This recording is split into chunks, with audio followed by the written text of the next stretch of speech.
On Wednesday, November 14, 2012, 10 years ago, the incomparable political tactician and strategist, Dr. Abubakar Olusola Saraki, the leader of the Second Republic Senate, took the eternal bow and exited the terrestrial stage in a blaze of glory, defined by his indisputable and famous performances, as well as appreciable accomplishments in politics, a venture that brought him fame. It is an investment in humanity which spanned 4 different republics, the first, second, third, and fourth, in unbroken succession, and more importantly, he had the opportunity of leading from the front. Saraki, who died at the age of 79, also carved a niche for himself in the field of medicine, business, and a notable act of love of mankind through charity and philanthropy. If you study him, he is naturally a very kind-hearted man, a very kind person. So anybody who studies such character, you find that he takes a lot of pleasure in helping or giving people. He enjoys it very much. And so people can interpret it anyhow for political gains or something. But if you know him very well as a person, he is a very, very pleasant person, generous to a fault. He fed the hungry, he clothed the thinly clad, he built community centers, he built institutions that catered for the downtrodden, and he had a personal relationship and provide welfare to the extent that his home was looked at the welfare center in Ilorin. Somebody arrived in Ilorin in the night, didn't know where to go. They said, go to Saraki's house. I still do not know, really, of any politician, dead or living, that was as generous, as Dr. Abubakar Olusola Saraki. He was a wonderfully gifted man. And the gift of God upon him, he shared with the people. We used to go every Thursday night. He used to invite quite a few of us to Ilorin, where he used to hold gatherings with so many hundreds of associations. I know that he was sponsoring hundreds of children to school. He was paying for hundreds to go to hospital. He was feeding hundreds of thousands of people. He's one of the greatest people that I know.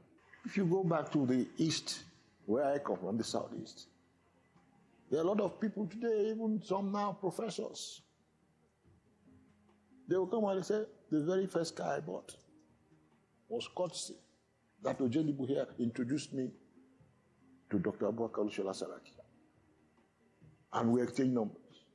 I don't even know that these things were going on. Apparently they were calling him, and he was inviting them and helping them. Some of them he helped to even set up schools for them. He took attention on everybody.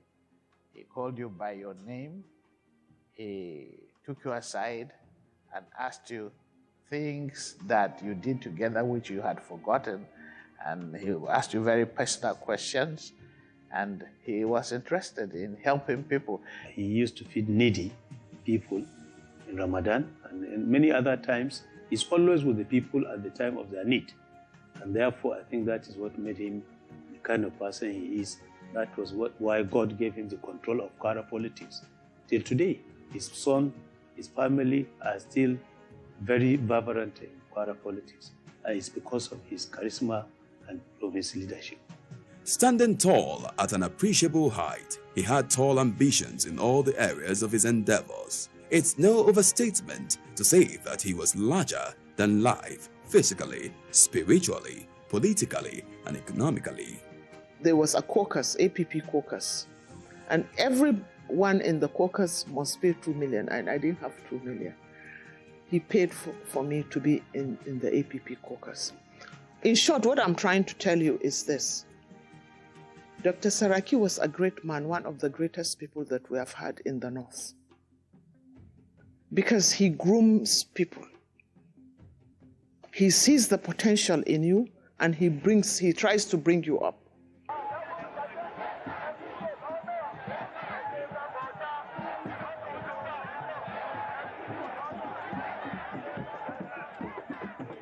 It is an established fact in history that for nearly half a century, Dr. Abubakar Olusola Saraki bestrode the political landscape in Nigeria like a colossus. His influence and clout penetrated all the nooks and crannies of Nigeria, even though he was the Tsar of politics in Kwara State. His political footprints are still visible everywhere in Nigeria. Saraki's well-documented odyssey reveals that he was born on May 17, 1933. His incursion into politics began in 1964 at the age of 31. When he filed nomination papers for Ilorin Central seat of the then House of Representatives, he lost at the polls because while he first sought the ticket of the ruling Northern People's Congress, NPC, the MPC decided to return all their members in parliament. He then contested as an independent candidate, but Saraki was unmoved. Saraki has been a very serious politician, and a politician that reached out and expressed, raised his hands and touched the lives of virtually people he doesn't even know. Just by mere fact that you are loved by your people, he loves you and he supported you. The desire to serve the people through politics remained thick in his blood. He harbored no admiration for do-or-die politics. His was politics without bitterness. Oloye will always tell you, politics or no politics, be honest. And he says, the way he puts it, he says, look, Chief, you know that my word is my bond. There is also one beautiful thing about Oloye that people need to know. That he wasn't malicious, that he was always forgiving. His first major political victory came in 1978 when he was elected to represent Ilorin in the Constituent Assembly, which ratified the 1979 Constitution. I must say they have done a wonderful good job for the 1979 Constitution. He was the Senate leader at that time. So credit must go to his able leadership in trying to steer the Senate along that path. The sessions of the Constituent Assembly provided opportunity for the then budding politicians to begin consultations on the formation of political parties. Arguably, Saraki was one of the notable political figures that molded the Second Republic ruling party, the National Party of Nigeria, NPN. He became a Trojan in the NPN. For the first time, he was elected the leader of the whole Senate, not the leader of the party in government. He was elected the leader of the whole Senate. And since that time, there had never been that position given to anybody. He was one of the founders of the NPN. And the usual leadership meeting they used to have every Monday. If Oloye was not around, President Shagari will not hold the meeting. He will not hold the meeting because he knew the contributions of Oloye. And he knew that whenever Oloye took a position, most people would go with him. He built people. He supported them. And his desire to come to politics was not to amass wealth. His desire was to distribute wealth. His desire was to build systems and build processes of evolving Nigeria into a nation where everybody had a home and where we will all operate as Nigerians. At the 1979 general election, Saraki contested and won the seat of the Kwara Central Senatorial District. At the dawn of the Second Republic, in October 1979, he emerged without any challenge, the Senate leader. This earned him the cognomen leader until the military took over in December 1983. Saraki was the future of where Nigeria is going because of his vision for this country's greatness. You cannot be a great country when you have not yet built a nation. So he was one of the first nation builders. In spite of the beating and the treachery, he still was given. He still wanted to be leader, and he died the leader. That is why he's called leader, because he's really a leader. He was a leader of men and women.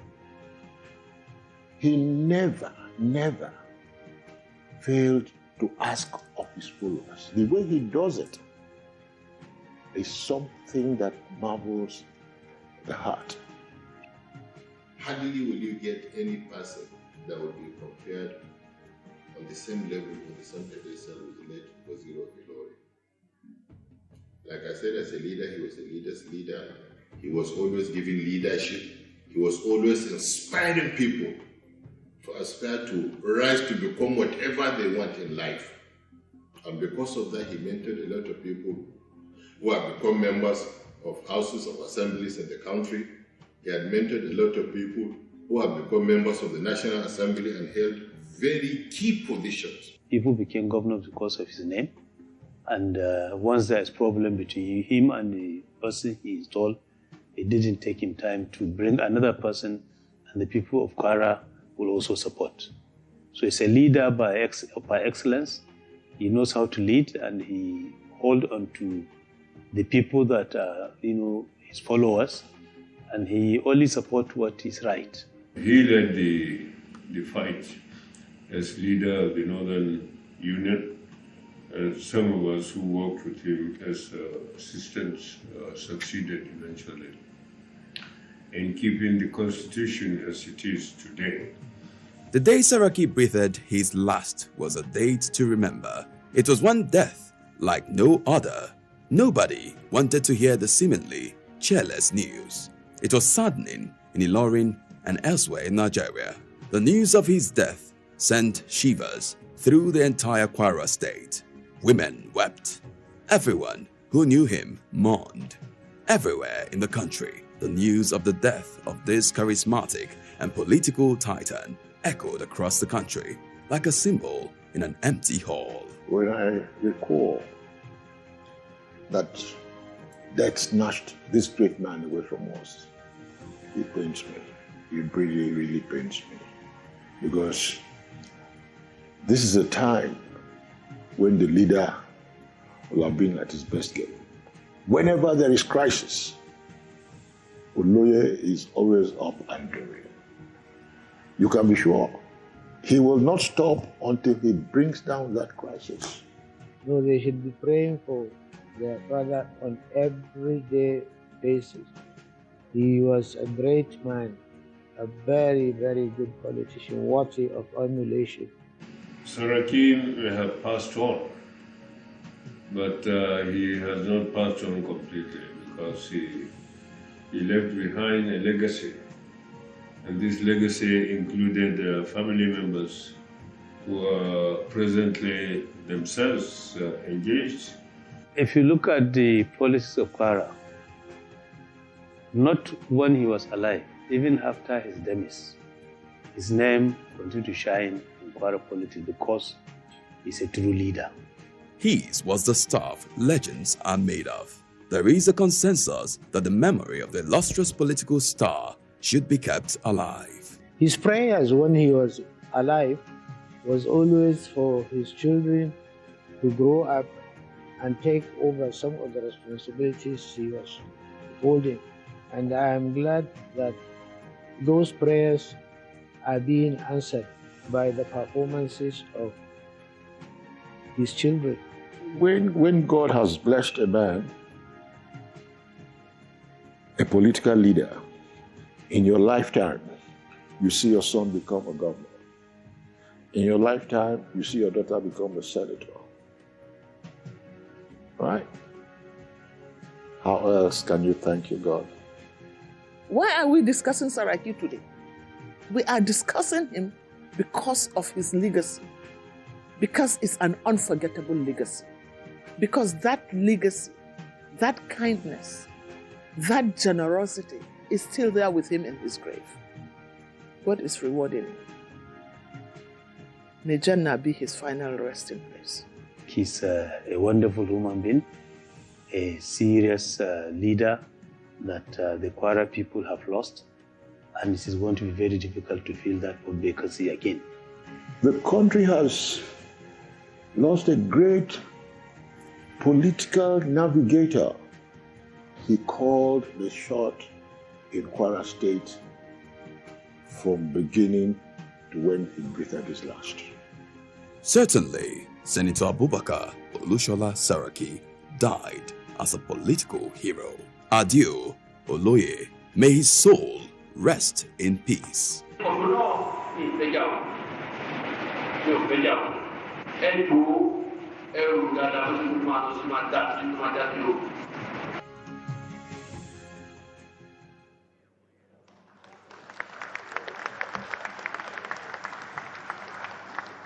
Let's have the lights back on. Thank you very, very much. That applause can come even louder, distinguished ladies and gentlemen. And perhaps because we haven't shared the health benefits of clapping with you, you might not understand what it is. It's important to clap. We stumbled on a research that was done by the University of Philadelphia, United States of America, 2014, that says people who clap vigorously when it's important to clap live longer, healthier, youthful, wrinkles-free, visit doctors less, and in turn, clapping helps to rejuvenate the internal organs. Please imbibe the culture of clapping. Thank you so very much.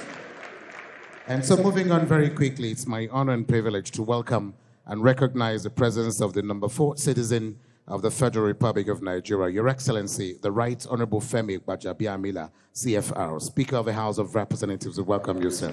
We also welcome Your Excellency, the Governor of Akwa Ibom State, Udom Gabriel Emmanuel, and Chairman PDP Presidential Campaign Council. Would like to welcome you very profoundly.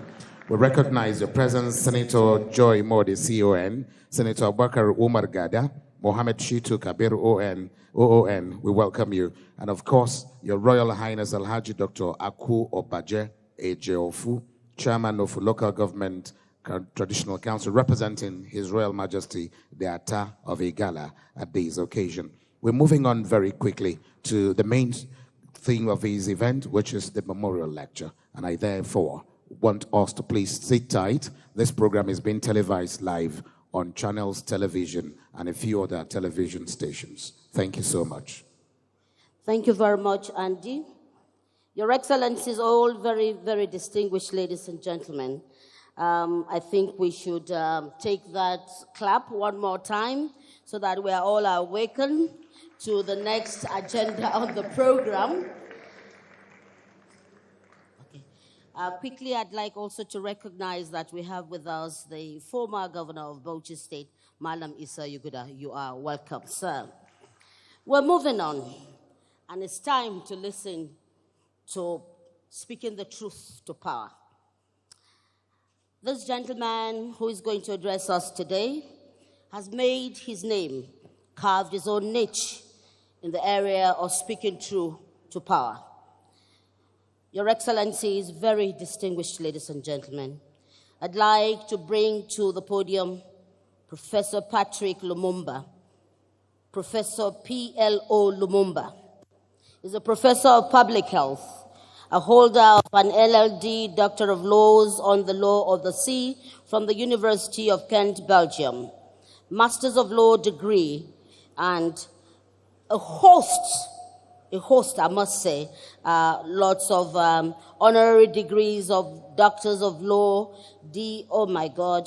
honoris causa from the University of Cape Coast in Ghana, is a holder of the degree of Doctor of Science, Human Rights at the Institute of Advanced Legal Studies, University of London in England, Humanitarian Law at the Raoul Wallenberg Institute of the University of London, Sweden, and on international humanitarian law in Geneva, Switzerland. He's an advocate of the High Courts of Kenya and Tanganyika and a certified mediator. He is a fellow of the Institute of Certified Public Secretaries of Kenya, FCPS, a fellow of the Kenya Institute of Management, and an honorary fellow of the African Academy of Science. He is the chairman of Farafina Investment Group in Monrovia, Liberia, an economic strategic growth and development initiative for Africa based in Nigeria.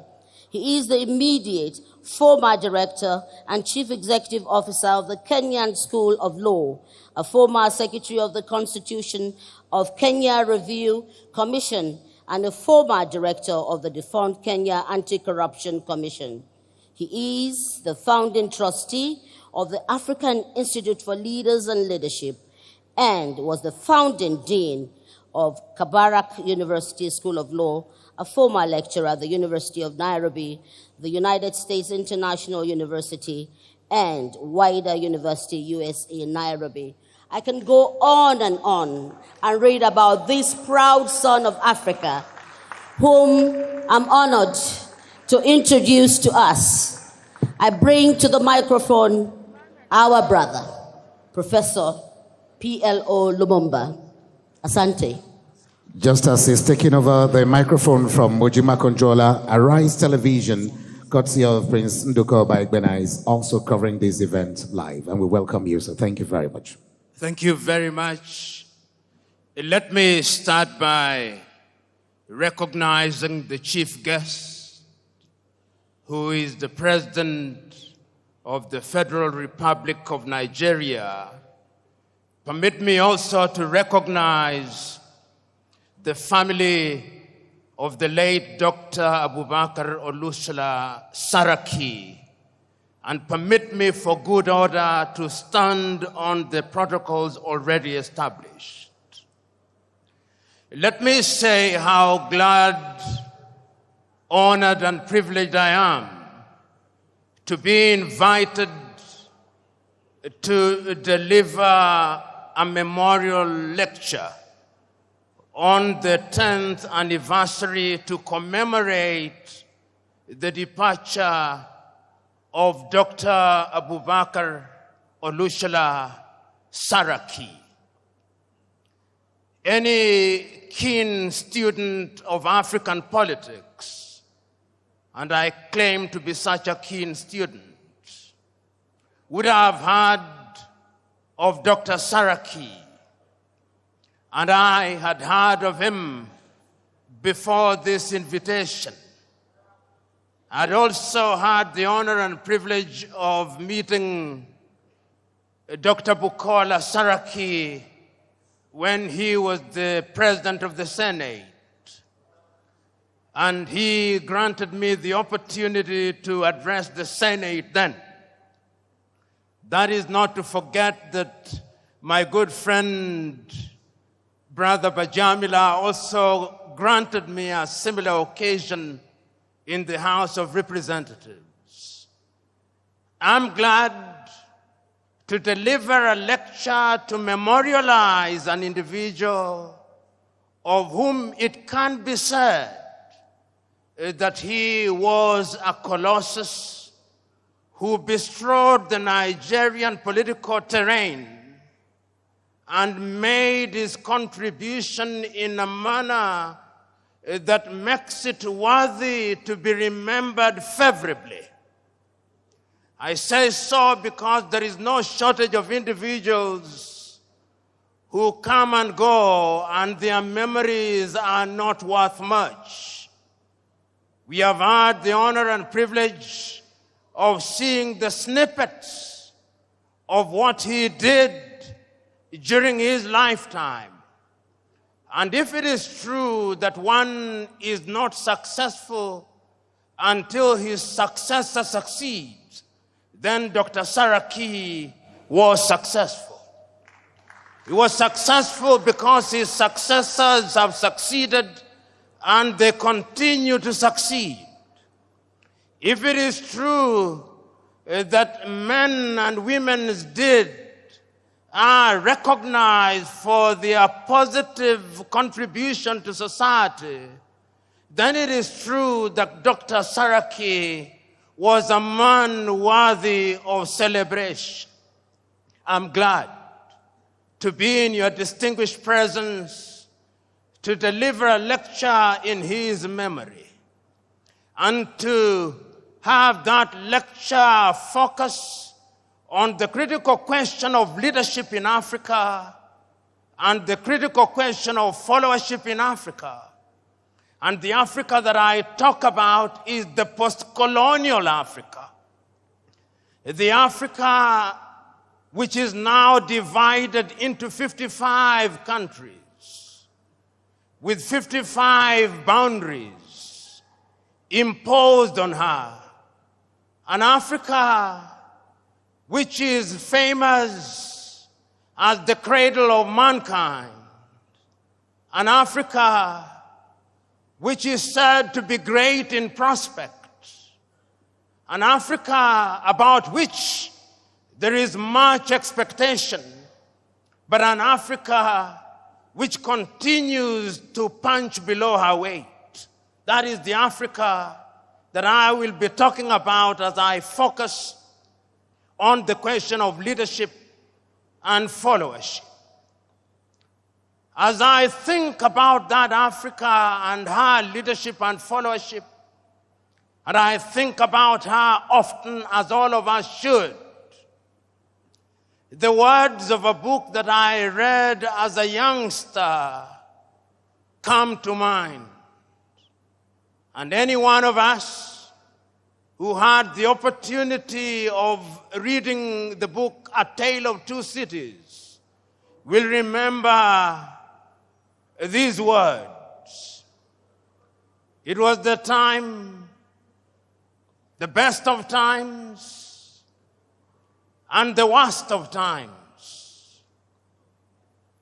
It was the age of wisdom and the age of foolishness. It was the epoch of belief and the epoch of incredulity. It was the season of light and the season of darkness. It was the spring of hope and the winter of despair. Those words define the mother continent as we live in her today. Those who commentate about the continent never tire to say that this is a great continent. Those who care about this continent never tire to remember that this continent, divided as she is, has had many leaders. And when I allow my mind to go down memory lane, I can remember so very vividly the immortal words of many great African leaders on the eve of our regaining our independence.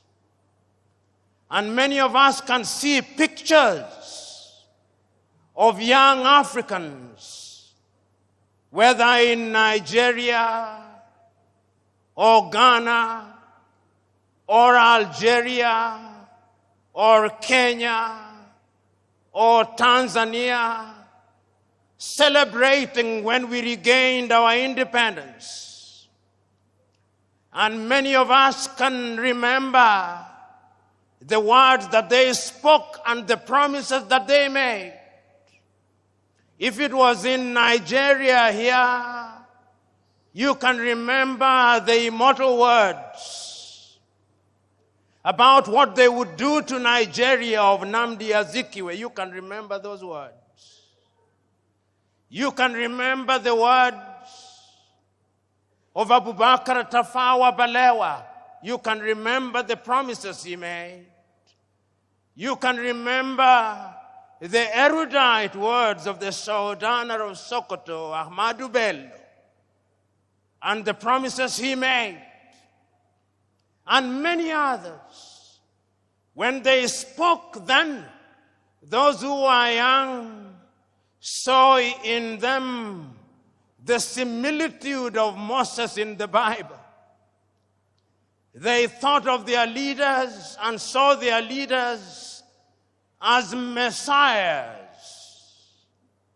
who would bedazzle latter-day pharaohs with miracles,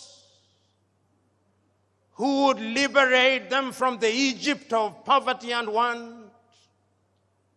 who would cause pillars of fire to stand between them and sorrow and want, who would part the Red Seas of tribalism and ethnicity, who in times of hunger would summon manna and quail from heaven.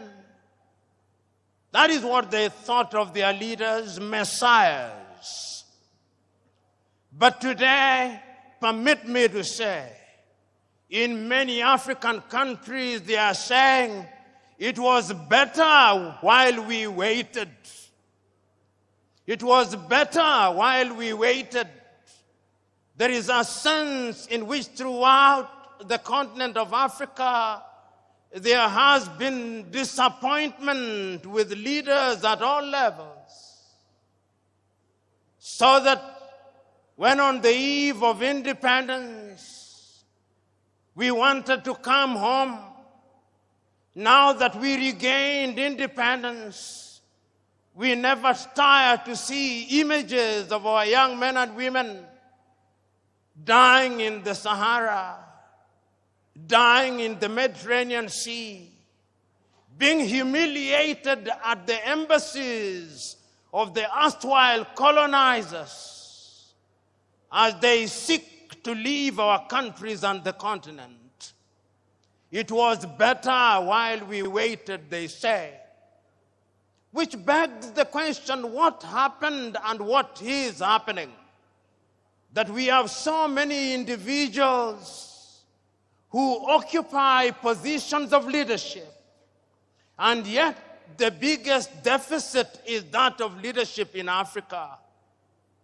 You know, in 1983, your own countryman, the late Chinua Achebe, wrote a little book which he could well have been writing about Africa, but he focused on Nigeria, the trouble with Nigeria. And Chinua, without mincing words, says the trouble with Nigeria is simply and squarely a problem of leadership. Whether you agree or disagree with Chinua, that is another debate. But he had his perspective. And he was asking a question that we continue to ask about the continent of Africa.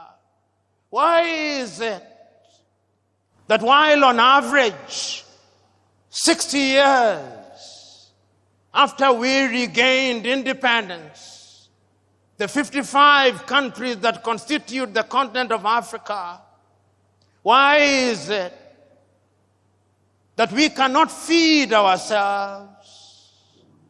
Why is it that we have no faith in our institutions? We have no faith in our hospitals. Why is it that we have no faith in our education systems? Why is it that we have no faith in our abilities? Why is it? Where has the leadership been? Why is it that so many years, while politics becomes the toy that lulls us into a false sense of security, our economies are controlled by people from other civilizations? Why is it? These are uncomfortable questions which we must pose and confront and answer if the mother continent is to realize our potential. Why is it that the mother continent is ever so negatively attractive to other civilizations? You know, as I talk about leadership, and as I think about leadership, and I think about what leaders are enjoined to do, I think about this mother continent. And many times, I see how our men and women in positions of leadership are being treated by other civilizations. And I said, oh God, where are our leaders? When the world congregates under the G7, there are no African leaders there.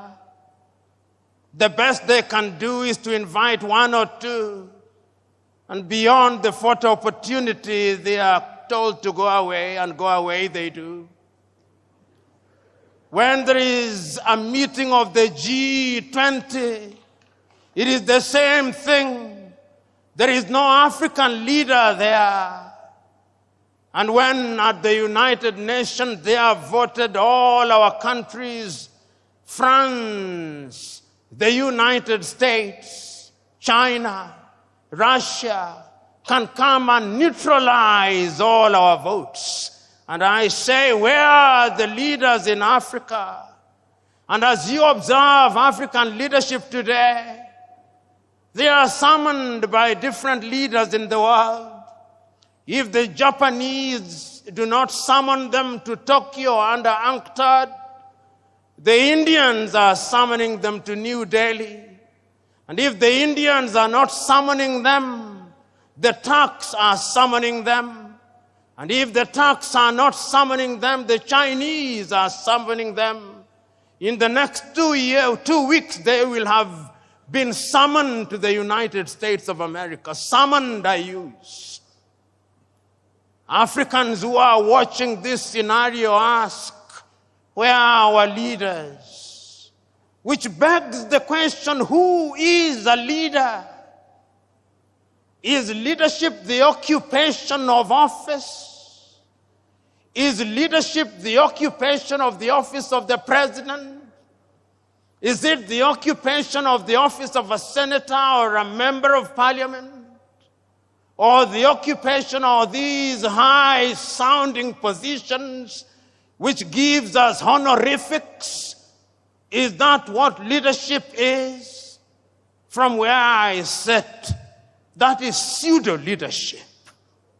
From where I sit, leadership is about service. Leadership is about honor and privilege to serve. That is why I still understand the men of old, the men of wisdom who said, he who is greatest amongst you must be your servant. This is what Africa is asking for. And Africa has been asking this question since she regained her independence. You know, when one is talking about leadership in Africa, one must go into history and ask ourselves, what was leadership before we were rudely disrupted? We had our traditional rulers. How did they govern? For whose benefit did they govern? They are still there, the traditional rulers. How do they fit in the new dispensation? When we regained independence and adopted all these structures from the erstwhile colonizer, what did we expect to deliver? That great American Pan-Africanist John Hendricks Clark says that when Africans regained their independence, not a single one of them re-examined the style of leadership. All of them continued with a mimicry of the leadership that they inherited from the colonizer. And he then delivers this verdict: not a single African country will ever succeed by mimicry. And I want to submit to you that whether one agrees or disagrees with John Hendrik Clark, one must look at Africa in order to ask ourselves, what is the state of leadership in Africa. And permit me to run you across the continent of Africa, and you will see a continent that is not at ease. The continent is not at ease because the continent is suffering from a deficit of leadership. Look at Africa today. Tell me whether we are at ease in Niger.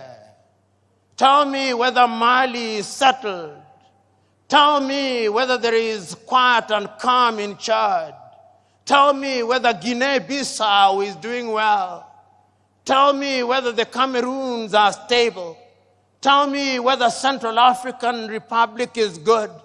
Tell me whether Sudan, South Sudan, Somalia, Ethiopia, Northern Mozambique, and all these countries where there is peace and quiet, whether the sons and daughters of this country, tell me whether even this great Nigeria is at ease. Tell me.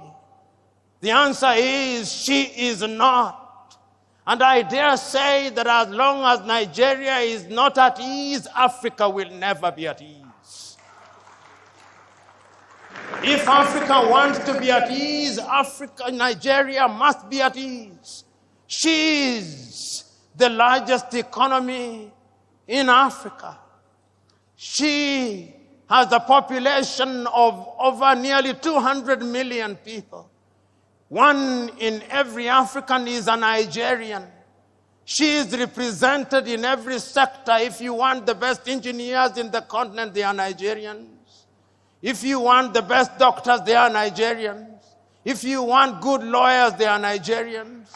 If you want good people, they are Nigerians. But also, if you want Yahoo boys, they are Nigerians.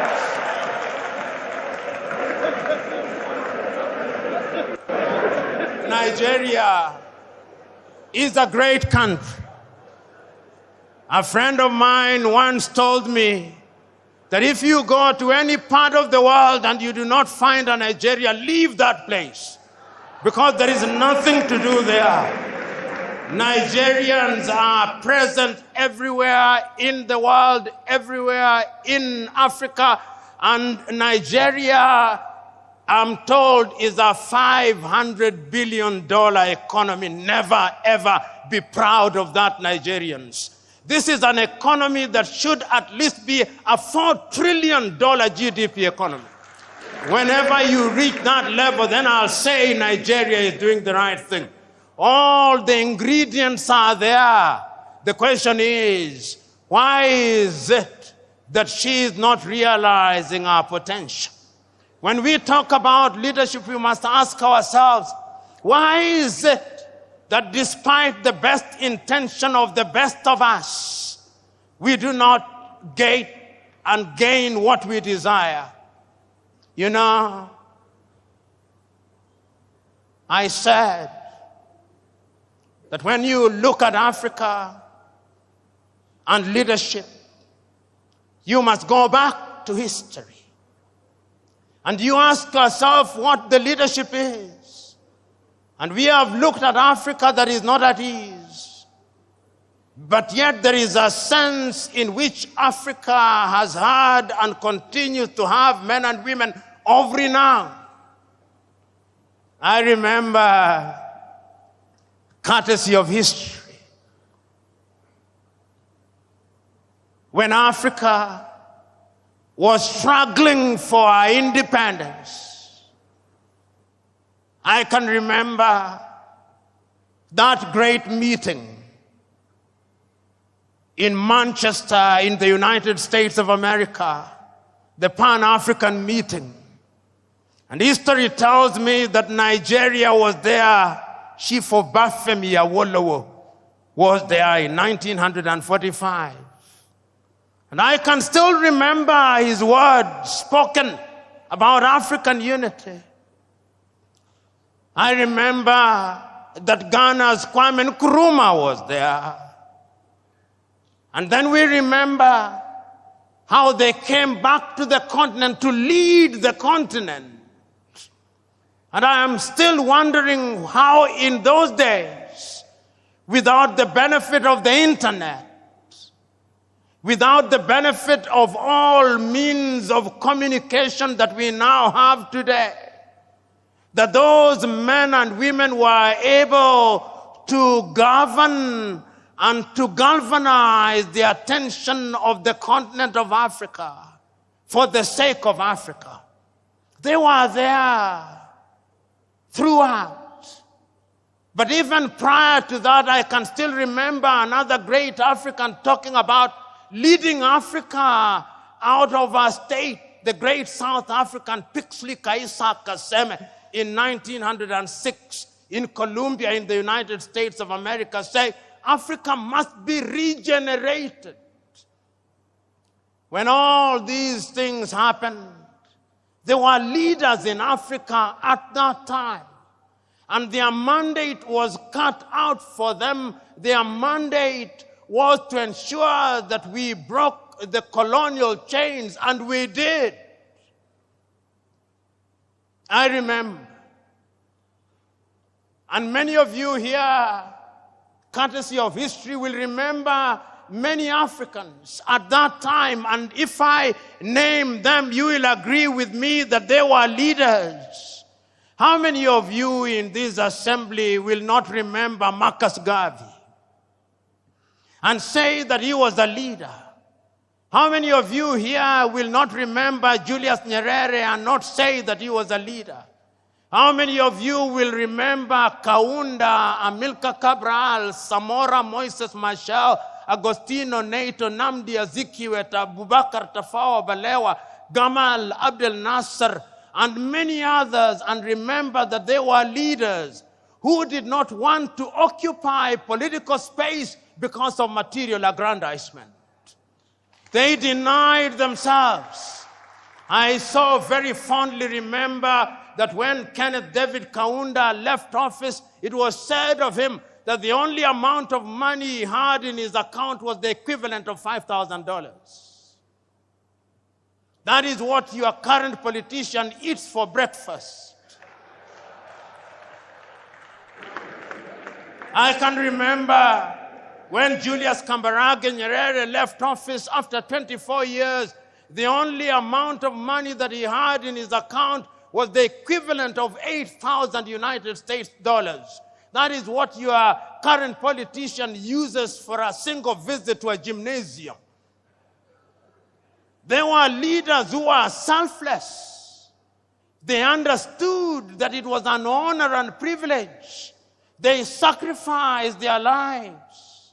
They saw their positions of leadership as that of leading their brethren. They did not think that they were superior to the people they led.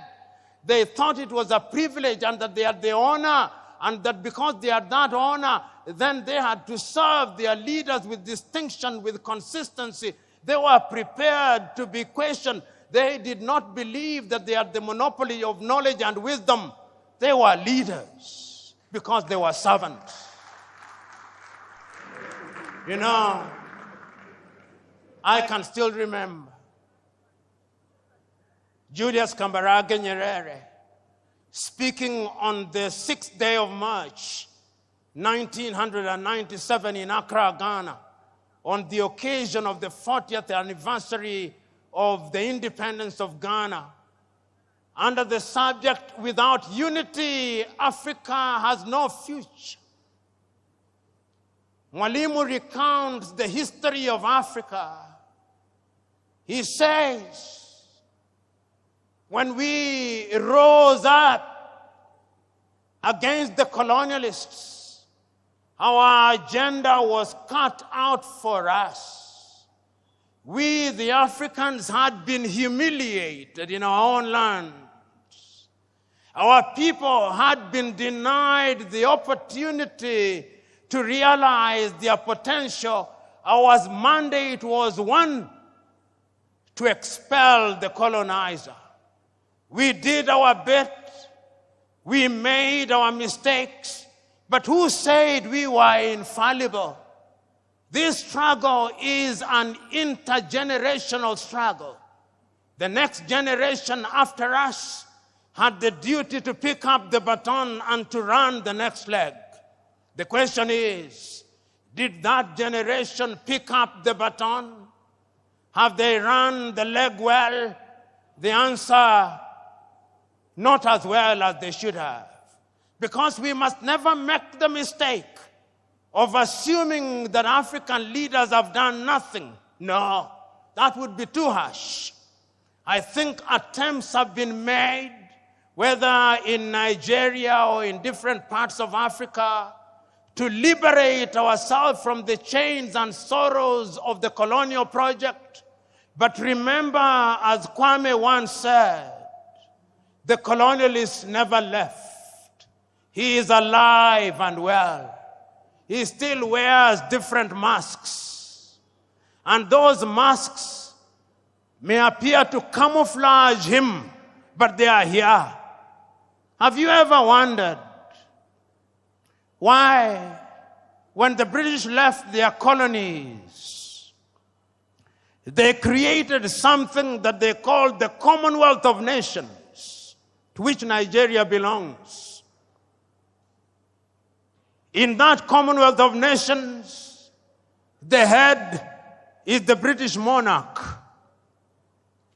When the Queen dies, the King becomes its head. It is headquartered in London. It is the Commonwealth of Independent and Free Nations. It is not.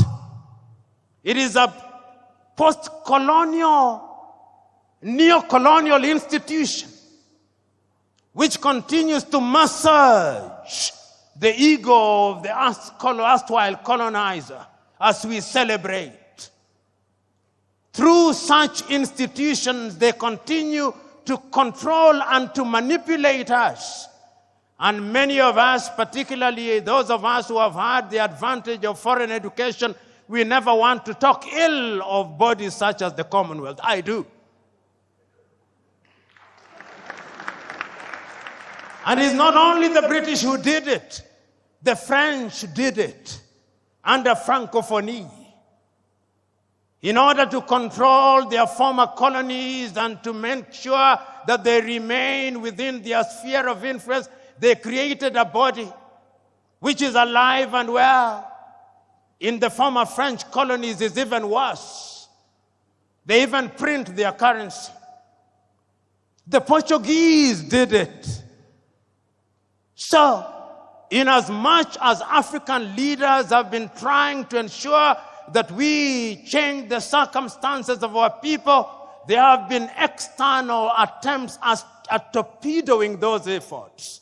And Africa and African leadership must be seen in those contexts. There are those in many African countries who have allowed themselves to be acolytes of the neo-colonizers and to the detriment of the continent of Africa. So when we interrogate leadership, we must ask ourselves, how free are our leaders? How free are our politicians from external influence? But is that an excuse? No, it cannot be an excuse. Leaders in a multi-ethnic environment must also be different. You know, Nigeria, as Chinua rightly said, like all African countries, is an artificial entity. Chinua says in his book, The Trouble with Nigeria, that there is nothing comparable to how the European nations were created. There is no Nigerian, Chinua Achebe says, in the same way as there is a Danish or a Swedish or a Norwegian. Nigeria is a unique state with many states. The same is true of Kenya. The same is true of Ghana. Nigeria possibly has over 500 nations within her. Tanzania, 136. The Democratic Republic of Congo, 306. Kenya, 42. Uganda, 56. In order to be a leader in such countries, those who have the honor and privilege must be men and women who are prepared to ensure that they weld the bonds amongst those people. As Samora Moises Machel said, if the post-colonial African country is to succeed, the tribe must die. And the tribe must die because if the tribe does not die, then the new nation will never thrive. And I did not understand Samora Moises Machel to say that he should stop being a Yoruba. No. I did not understand him to say that he should stop being a thief or to stop being an Igbo or Hausa or a Fulani. No. Those are cultural mosaics which, when put together, make our nations beautiful and strong. But what do we do in most of Africa? We use those cultural differences to divide the people. We use those cultural differences to reinforce centrifugal forces and therefore threaten the very nation which we want to serve. I am telling all of us who are present here, and many of you who are present in this assembly, who are honored and respected and claim to be leaders, that you have a duty to ensure that you are in front in order to serve and not to be served. But ladies and gentlemen, let us also ask ourselves about followership. You know, as a young student, and many of us who are young students, it was the culture when you are in your first year of studies that you must be a revolutionary. And a revolutionary in the style of Karl Marx. And therefore you would say, workers of the world, unite. You have nothing to lose but your chains. All of us were revolutionaries. And we used to say then that the safety of the bourgeois demands that the proletariat be kept in the most profound ignorance. We were revolutionaries. Who is a leader? Is he a leader who allows meta-ignorance to reign supreme amongst the people he or she is leading? Is it the duty of a leader to ensure that he leads men and women who are enlightened? Men and women who can question what he or she is doing? I'm suggesting to us that true and sustainable leadership also requires that you have a followership that is enlightened. A followership that calls you to account. A followership that is going to make demands of you. A followership that when you say that you are going to improve the quality of their food, they do not believe that agriculture stops on that day, but they believe that agriculture must be intensified and the technology must be used. A followership which knows that when you say you are going to deliver heaven on earth, they know that that is merely an advertisement that you are incapable of delivering heaven on earth.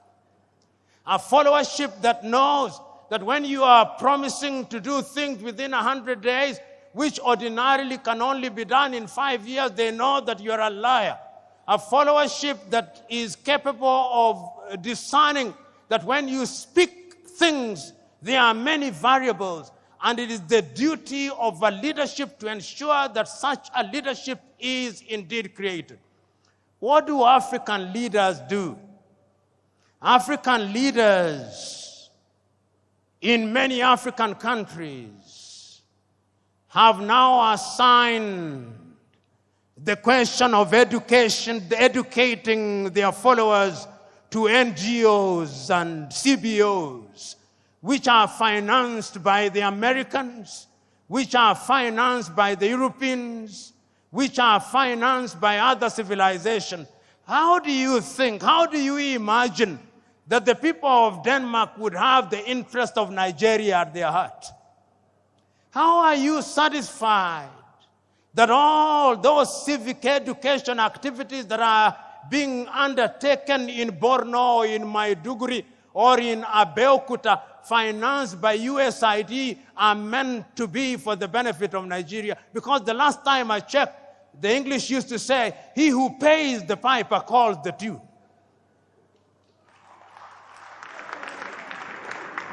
So today, when you look at most of Africa, we have a followership that is tuned from outside. It is not a followership that is tuned from inside. And you wonder why they behave the way they do. They behave the way they do because they are being tuned by other civilizations.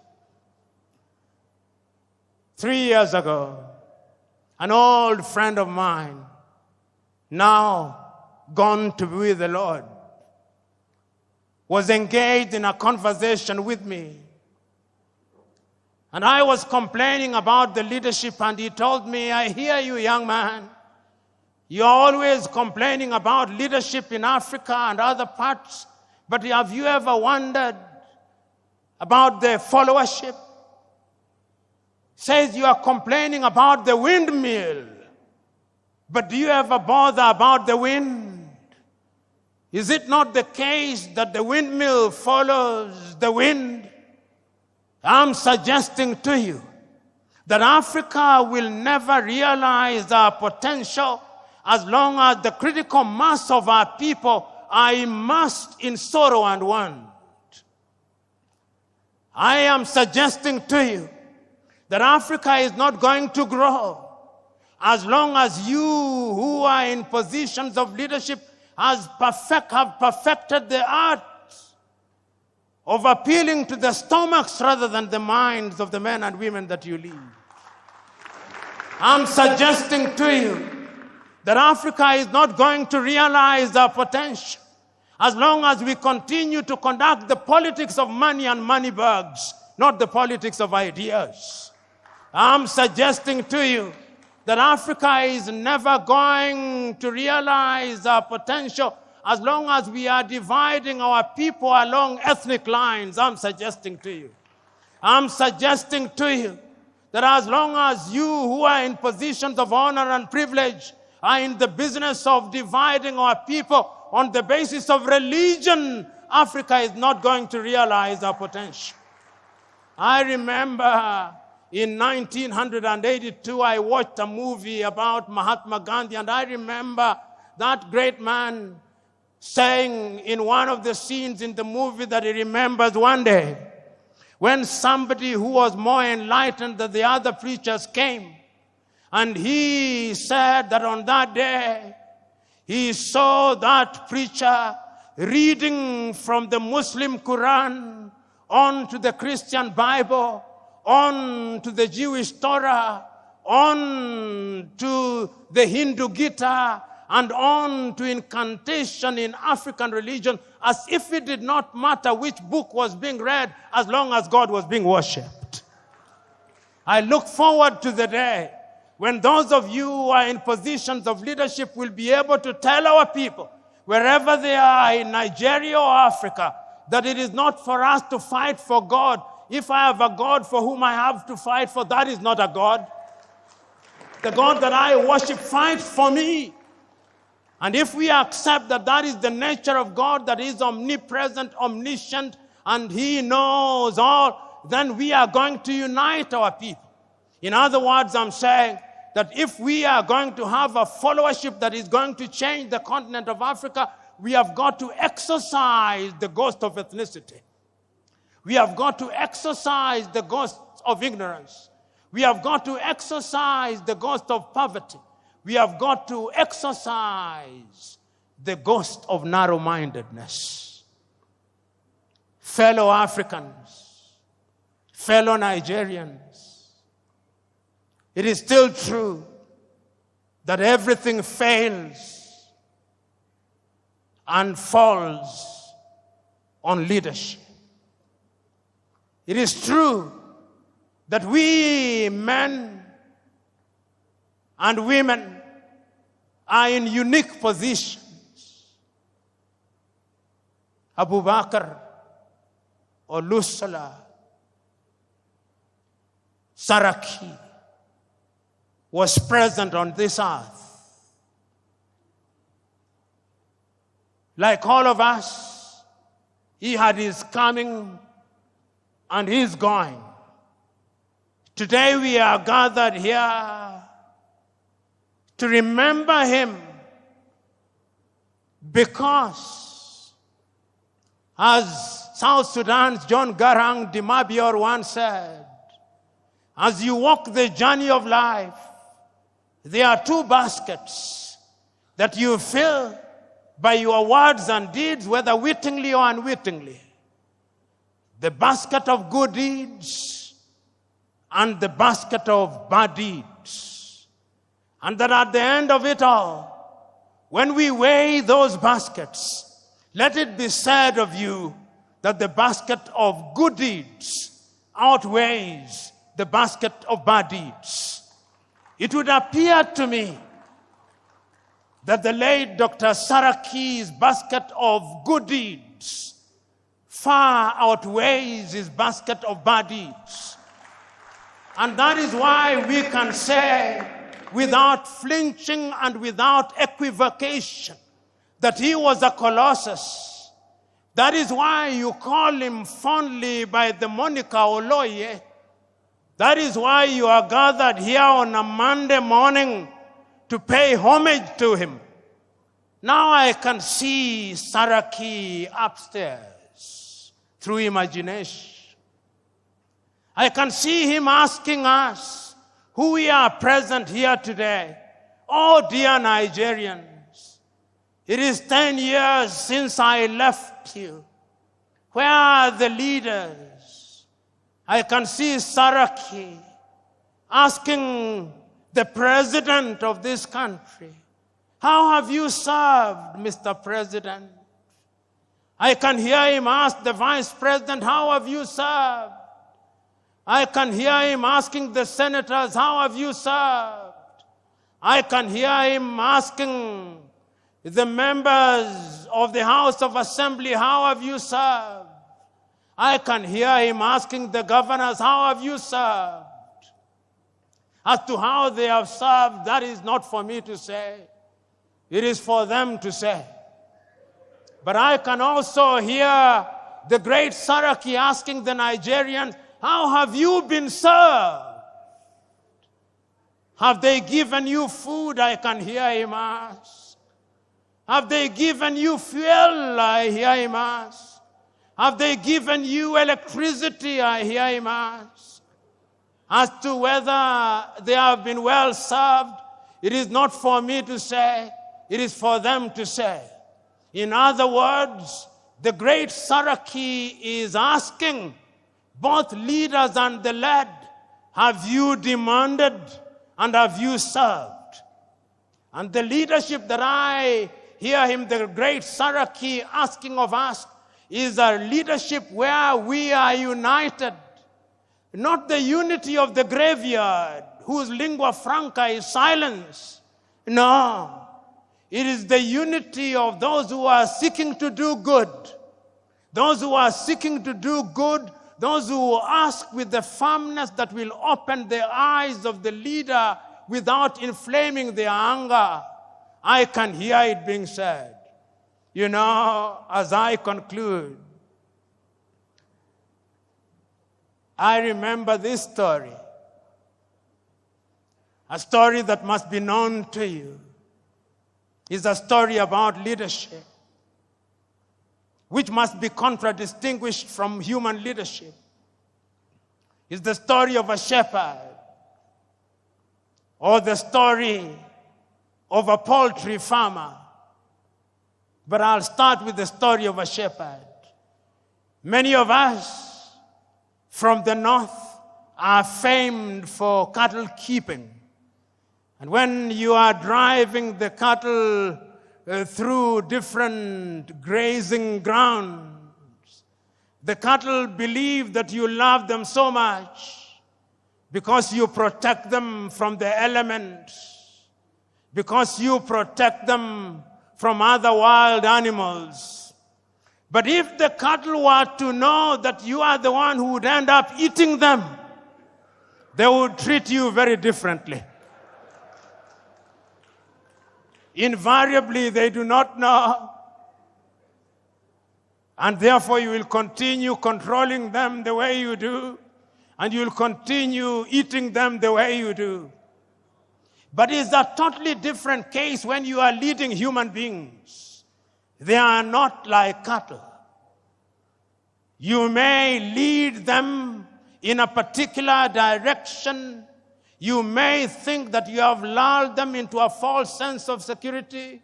You may think that you have deadened their minds.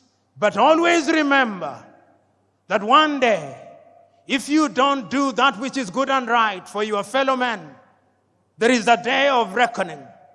There is a day of reckoning, and history has demonstrated that it can come in the twinkling of an eye. History has demonstrated that kings have been toppled. History has demonstrated that presidents have been removed. History has demonstrated that great men have been cut down. History has demonstrated that men can rise when they are misled. History has demonstrated that men are indeed capable of rising up. You know, I always read these words of the American Declaration of Independence because I love them. They apply to humanity. Before America became what it is, they had enlightened men. We hold these truths to be self-evident, that all men are born equal, that they are endowed by their Creator with certain unalienable right, that among those are life, liberty, and the pursuit of happiness. And it is for this reason that governments are instituted amongst men, and that when those governments fail to perform, it is the duty of those people to rise up and to remove such governments. I am submitting to us that we in the continent of Africa, you who have the honor and privilege of serving, you who worked and served under the tutelage of Oloye, today, let us take a solemn vow. Let us take a solemn vow that we are not simply here to memorialize him. We are not simply here to remember the good deeds that he did. We are not simply here to repeat the things that he did. That we have come here to imbibe the spirit of Oloye. We have come here to have a little Saraki in us, so that Saraki, the good politician, Saraki, the philanthropist, Saraki, the servant, Saraki, the doctor, Saraki, the business, can live a little in us, so that when we go home, so that when in the month of February Nigeria will be electing its leaders, it may be said that there was a Saraki and that good men and women rose and good men and women came out to vote and the best men did. God bless you.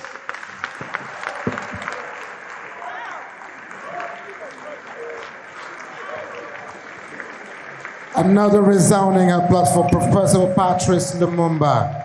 Thank you so very much. Thank you so much. Unprecedented standing ovation for him, just as he goes to take his seat. We thank you so very much. If the post-colonial Africa must strive and succeed, tribe must die.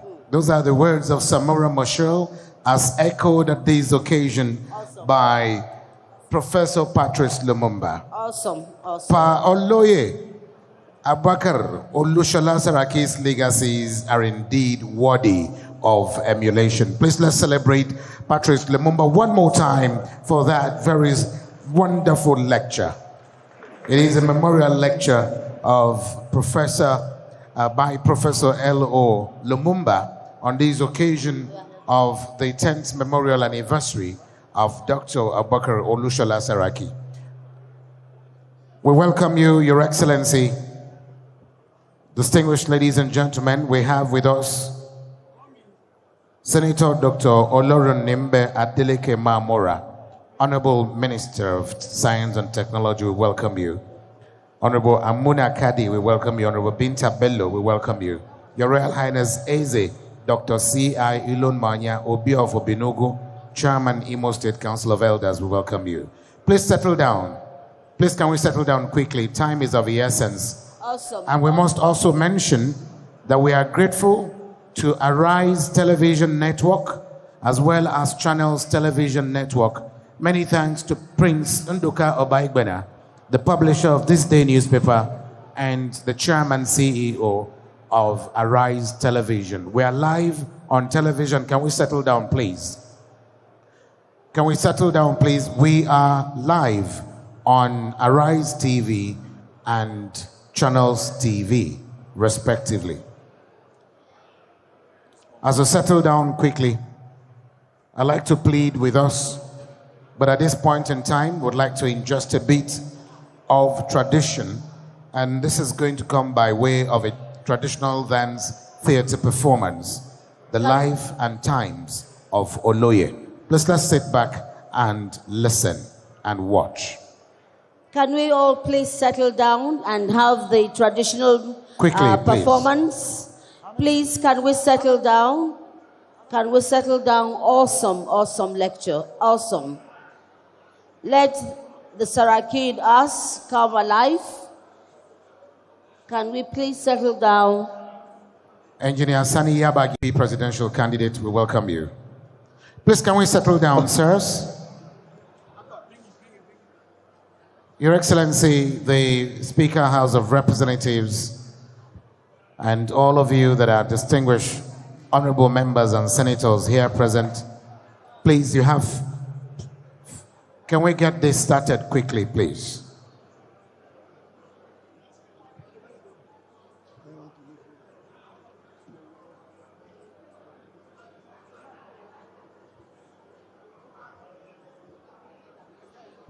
Do we have another mic quickly, please?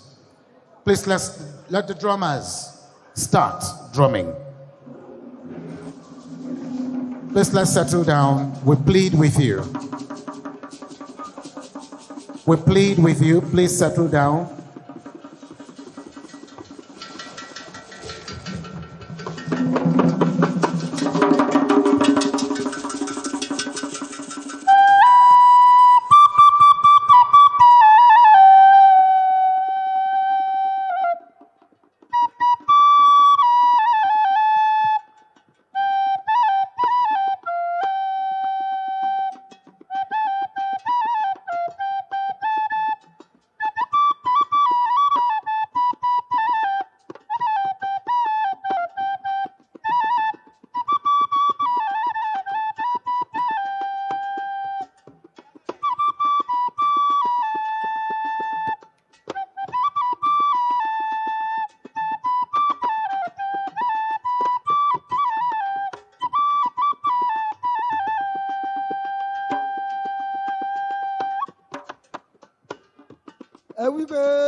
Gbàwájú ilé o bàbá gbẹ̀kúnlé ilé o kó wá wàrà tọmọ ń dá lẹ́yìn rẹ̀.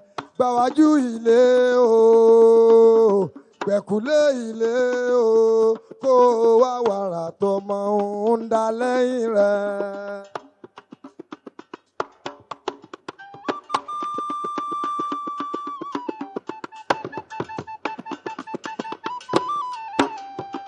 What happened?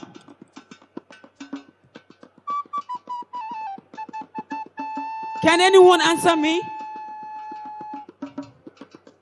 What is the matter? Why are you not drumming? Is anything the matter? Our life wire is gone. Oh!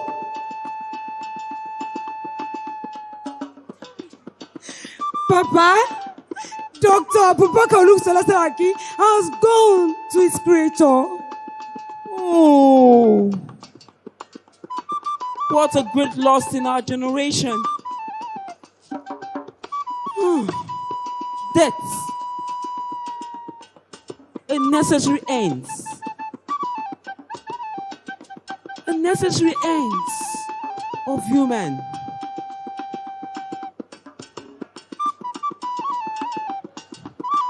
Rest on, Baba. Baba Saraki sent me to school from my secondary school to the university. What a great loss. May his soul rest in perfect peace.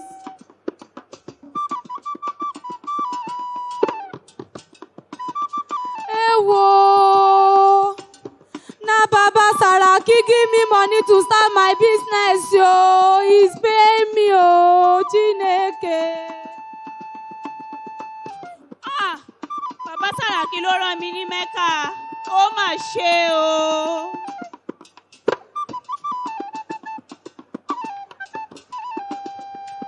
Papa Saraki, send me to Jerusalem. Oh my God.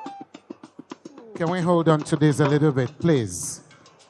Your Excellencies, the event is not over yet. The special guest of honor, President Muhammadu Buhari, is still seated, represented by the able governor of Borno State, Professor Babagana Zulum. Please, can we plead with all of you to please settle down? Can we take our seats? Dr. Babalakin SAN, we want to welcome you, Chairman by Courtney. Please, can we settle down, please? We crave an indulgence to please settle down. There will be time enough for exchange of pleasantries. Can we please settle down, please?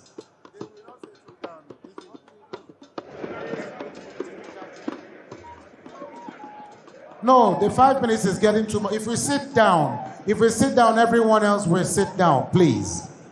Can we take our seats briefly, please? Please go ahead quickly and round up. Go ahead. Go ahead. I know people who became senators, governors, members, House of Representatives,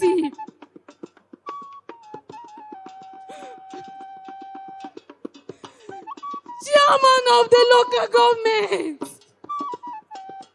and so on.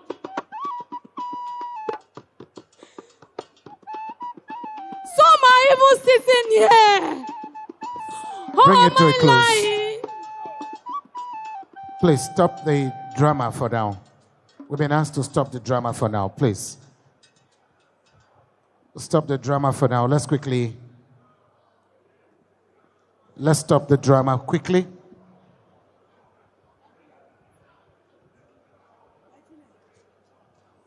Stop the drama quickly, please.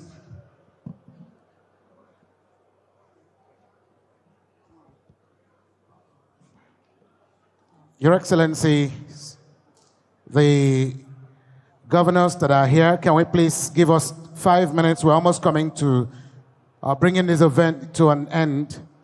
But just before then, it is pertinent that we listen to the special guest of honor give us his remarks at this occasion. Thank you very much. May I please plead, Your Excellencies, all very, very distinguished ladies and gentlemen, can we please sit? Can we take our seats and be settled so that we can listen in to the address of the President of the Federal Republic of Nigeria? Can we all please take our seats? Can we have the aisle free? Can we have the aisle free as we all take our seats?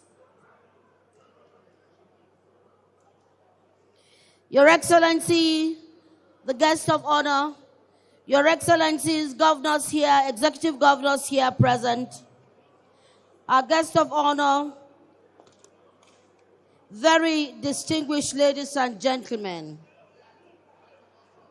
May I plead, please, that we all take our seats and be reminded that we are on live television and we've just spoken to leadership.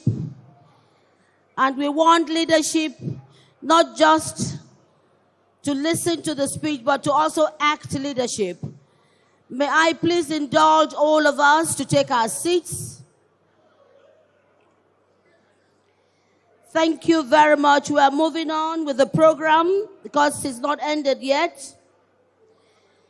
As I want to invite a man so appropriately assigned to represent His Excellency Muhammadu Buhari, GCFR, the man who has demonstrated will and has shown leadership in every stride. coming from what we know of Borno today to what we knew of Borno yesterday. Representing His Excellency, President Commander-in-Chief of the Armed Forces, Federal Republic of Nigeria, is one of my favorite human beings, favorite leader, Your Excellency, Professor Babagana Zulumzi, CON, Executive Governor of Borno State. A leader of leaders.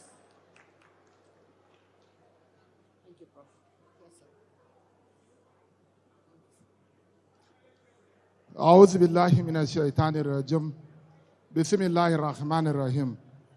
The Speaker of the National Assembly, Chairman of this very important occasion, His Eminence, the Sultan of Sokoto, the Chairman of Progressive Governors Forum, governors here present, members of the National Assembly here present, former governors, ministers here present, the guest lecturer, other royal fathers that are here present, good afternoon. This afternoon, in addition to the invitation I received, the Chief of Staff to Mr. President, Ambassador Gambari, who was to represent Mr. President Buhari, requested me to stand in for him. Senator Olusola Saraki was a Nigerian statesman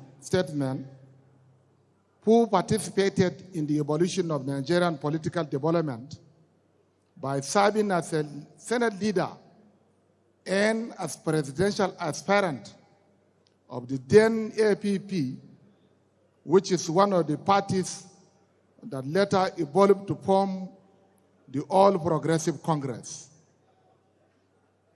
He is one of them that earned the respect of many Nigerians, and in particular, President Muhammadu Buhari, who has been always showing enormous regard for him. Equally, our presidential candidate, Ahmed Bola Tinubu,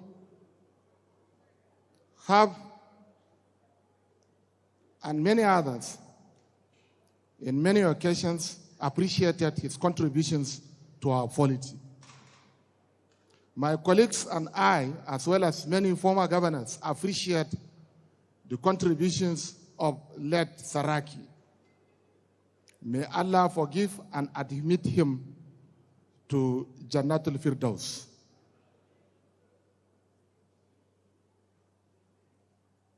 Let me also use this opportunity to applaud the vision and tenacity of the organizers of this event for inviting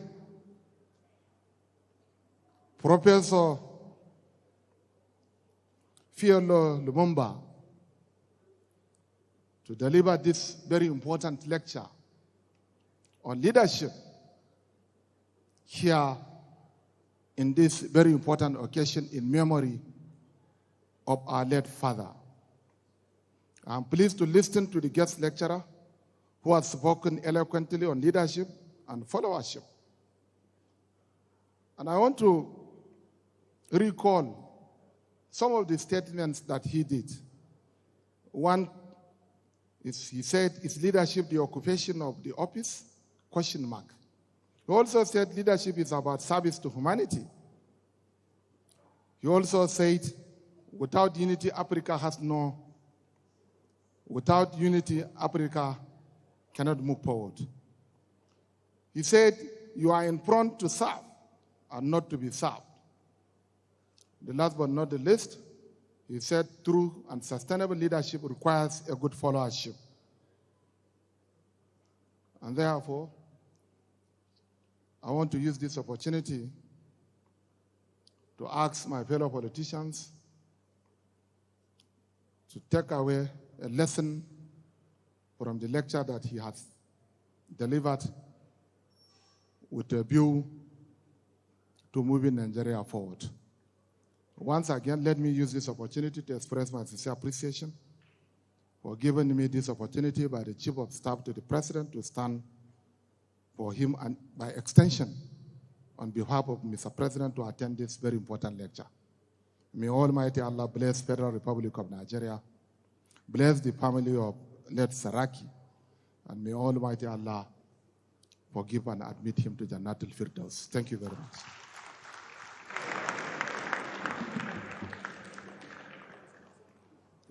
Thank you, Your Excellency.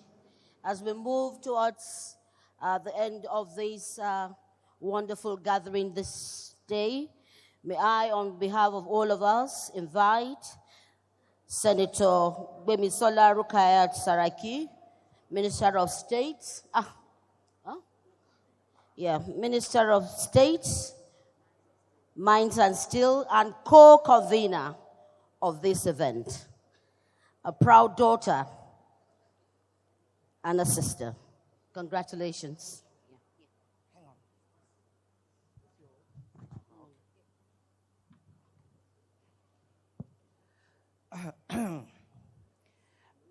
Let me stand on existing protocol because of the time that's gone and say that, as they say, there's a time for everything, including a time for saying thank you.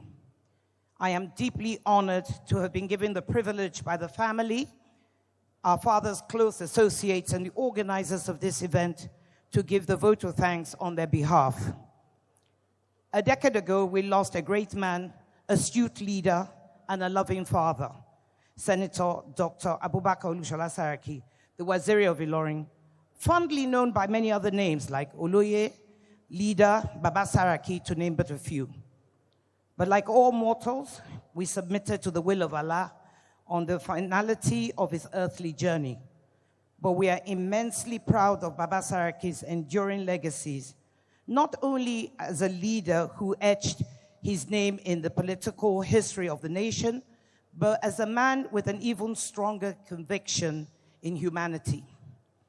You've all come from far and wide, from north and south, and many places in between, including from the International Conference Center to Chida at the very last minute. This vote of thanks is not only a heartfelt acknowledgement of your esteemed presence in honor of our father, mentor, icon, and leader, but also a total appreciation of your kind words that again re-echoed the life and essence of Oloye as a humanist, a politician, and especially an inspiration to us all. Yes, we have dearly missed him since his passing, but in these 10 years without him, we have, as his family, encountered powerful reminders of his sacrifices in committing resources and time to the welfare, empowerment, and development of the ordinary man and woman. We've been reminded time after time that our legacy is not in titles and buildings and material things, but in how we impact others. So often he would say, and I quote, "It is in people that pray for you, not material things." In deciding on a theme for this lecture today, it was not difficult for us to agree on it, the leadership and fellowship debate. Our hope is that today's lecture will motivate us all to reflect on this theme. For in his life, our father, shaped in part by his own origins and in part by his natural disposition, always underscored the importance of unity in our communities. He persistently advocated bridge building as he sought to narrow the divisive effects of ethnic, religious, and socio-economic differences. We are deeply grateful to the respected Professor Patrick Lumumba for his kind presence today. We always look forward to listening to his words of wisdom, and we get a sense of intellectual enrichment after hearing him. Sir, thank you for that thought-provoking and enlightening lecture in honor of a man who, throughout his life, was a leading advocate for good leadership as the voice for the people and good followership as a must for a leader. Thank you for honoring our invitation into this memorial lecture and joining us today in celebrating our father's memory. The special guest of honor, His Excellency President Muhammadu Buhari, who is ably represented by His Excellency Professor Babagana Zulum, the Executive Governor of Borno State, we say thank you. The chairman of the occasion, His Royal Highness, and our royal fathers, Your Excellencies, Executive Governors past and present, members of the National Assembly, my brother the Speaker, my colleagues from the Federal Executive Council, Your Excellencies, members of the diplomatic community, federal and state officials from various states of the Federation that are represented here, all political associates from across party lines, distinguished ladies and gentlemen, that time could not permit me to mention individually as much as I truly cherish your presence. We are truly honored that you deem this occasion worthy of your esteemed time out of your busy schedules to remember the late Waziri of Ilorin in thoughts, prayers, and your expressed words, and especially using this event as a platform to chart a new enhanced political consciousness. The benefits are present, and that will sharpen our future aspirations in our emerging reality as a people and as a nation. I must express our profound thanks to the organizing committee chaired by Barrister Kabiru Turaki-san and the members of the committee for the sleepless nights, time and energy put into organizing this event. Despite the untimely change of venue, which could have put a real dampener on this whole event, but for your steadfastness and the glory of God, this has come as a huge success. Thank you. I also want to use this to thank Arise Television and Channels Television for their live coverage done in honor of our father. Thank you. Now I'm going to end this vote of thanks with his favorite poem by Leo Marx that summed up what his life meant. The life that I have is all that I have, and the life that I have is yours. The love that I have of the life that I have is yours and yours and yours. On that note, may the Almighty Allah guide you and take you safely back to your various destinations. May He generously reward your time and resources as you honor us today and the memory of our father. And may He continue to be merciful to him and all our dearly departed loved ones.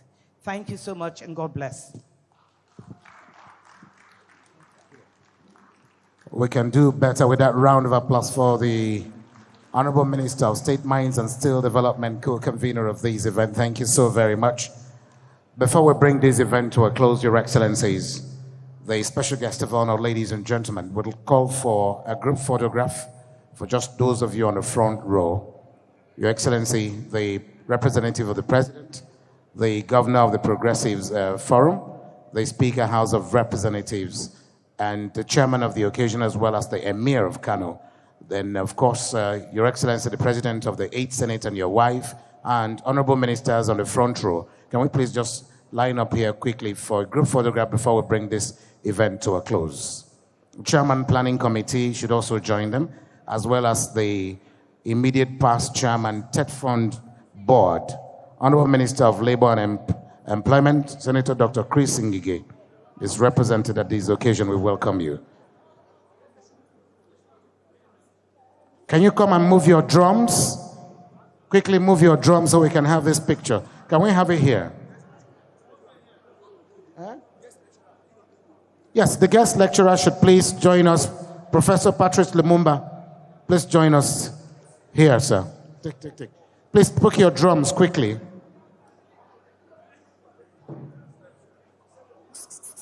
Bring it back. They are done. They are doing it down here. No, not your drums. You can leave your drums now. Leave them.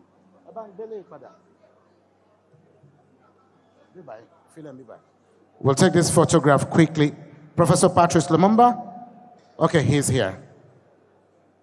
Please, can we leave this place, please? Sorry.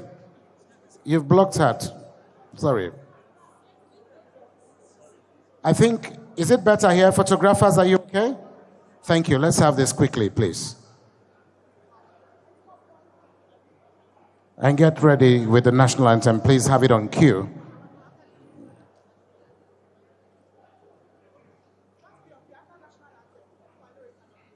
Thank you very much. Please, may we remain standing for the national anthem. May we all rise, please. And on behalf of the organizers, we wish you a very pleasant day. On behalf of Mojima Conjola, MFR, and Andy Gabriel. Safe trips back to your respective destinations. As you go home, you're a special guest of honor. Please pave way. Be mindful of your pockets. Be mindful of your pockets as you're going out. Please be mindful of your pockets as you're going out. Thank you very much, Speaker. Thank you, the special guest of honor. Thank you, the chairman of the occasion. And all of you, your Royal Highnesses, thank you so much.